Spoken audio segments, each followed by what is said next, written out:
Ollie, can we just think about how your mother's described you being in footy heaven? How do you describe it? Yeah, I think it's pretty similar.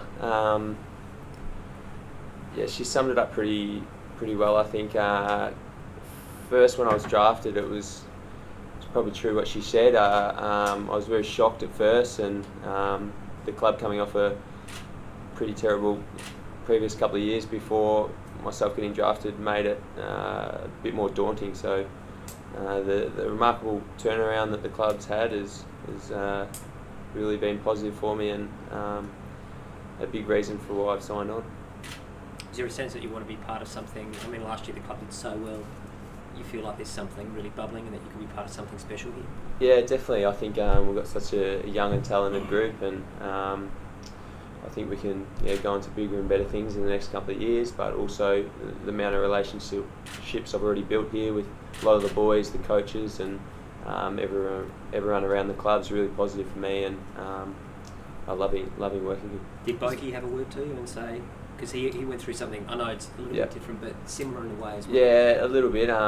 We text a bit. It's sort of hard to talk one-on-one around the club about things like that, because there's a lot of people around, but we did text a bit, and he said if I ever want any advice, just to get onto him, and he knows what I'm experiencing, probably more so through the media, so he was really good about that and really helped me. Did you ever get a measure on what options you had around the competition? Me personally, I didn't. I haven't really even asked my manager. It was to me, it was never a point where I said I was going to leave. Probably the first few hours after the draft, I was waiting for 2 years to be up, and then, to be honest, I was probably thinking about heading home to Victoria. But look, that's absolutely changed, and I don't think I could be at a better place, a better club. Got the best of both worlds here. I got the family orientation of the club, and such good and young people around me to make me feel really comfortable. Did you have that thought at all in your mind when it came to signing this one? Like, was that something you had to think through about the lure of going back? Not at all, nah. It wasn't much of an issue signing on to me as much as probably the media made it out to be.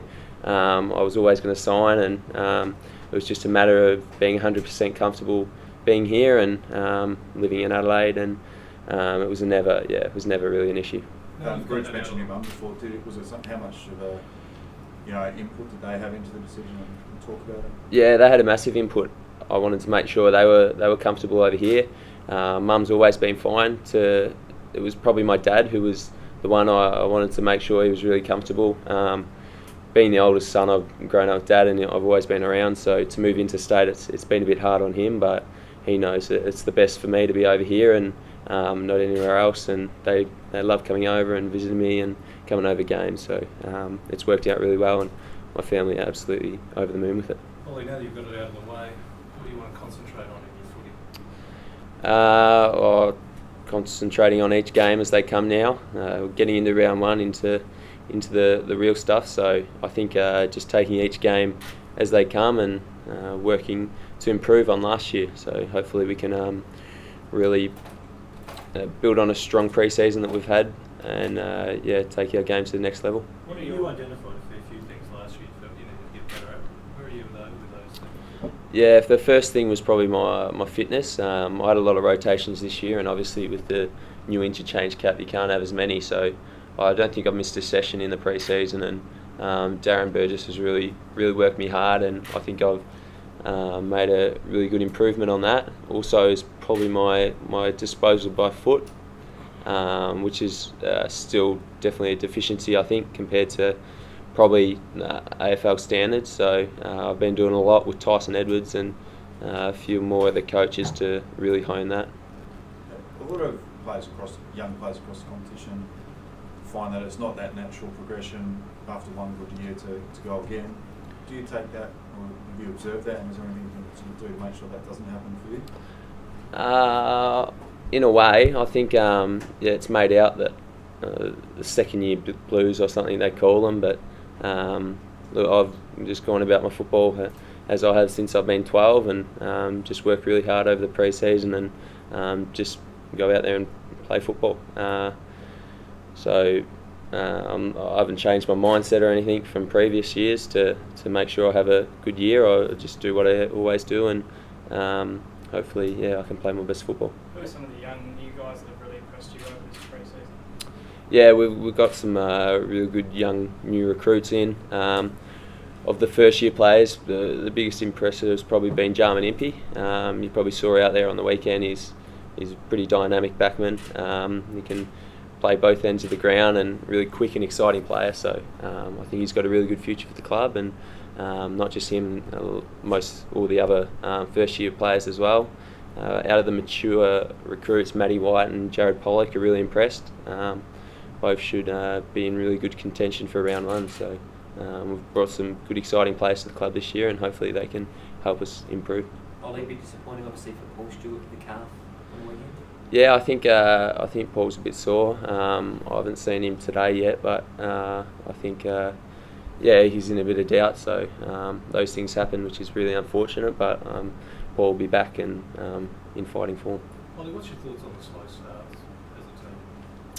Yeah, we addressed that the other day after the slow start against St Kilda, and I think it's probably a mindset thing. It's definitely, it's obviously not physical or anything like that. I think it's identifying when you're getting done in that first quarter that you probably need a defining moment from someone to step up, or we need to probably find a trigger to get us back into the first quarter. And definitely, I think that was one of our deficiencies last year, our first quarters, and to have that happening again this year, hopefully we can rectify it. But we really need to get on top of it. Not anything in the way you prepare, or anything, it's purely I think, in the first quarter?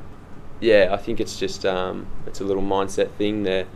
As I said, when we see things aren't going our way, we've got to probably not just encourage. I think the way we encourage sometimes is wrong, and instead of encouraging, you probably got to go do something instead of saying something. You got to put your head over the ball or win a hard ball get or something, just to steady the team and get things going. What do you make of Johnny Butcher's form the other day as well?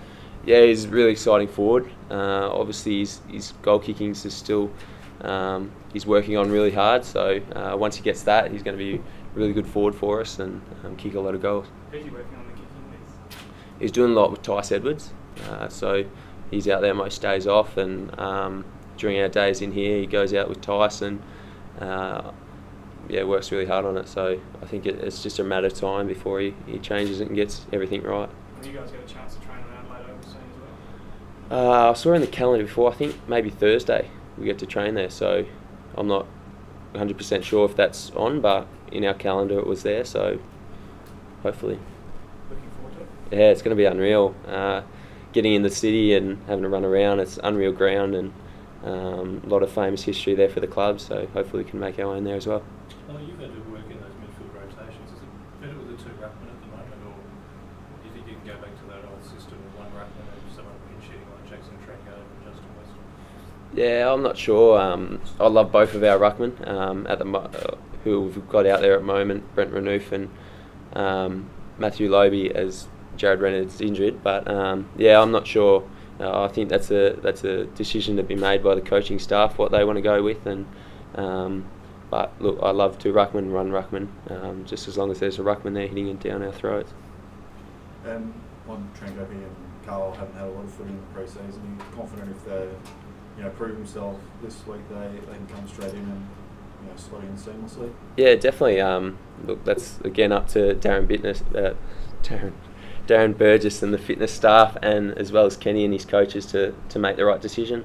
If they weren't, we've got full confidence that our other backs that are standing in there and doing a really good job at the moment, they can get the job done.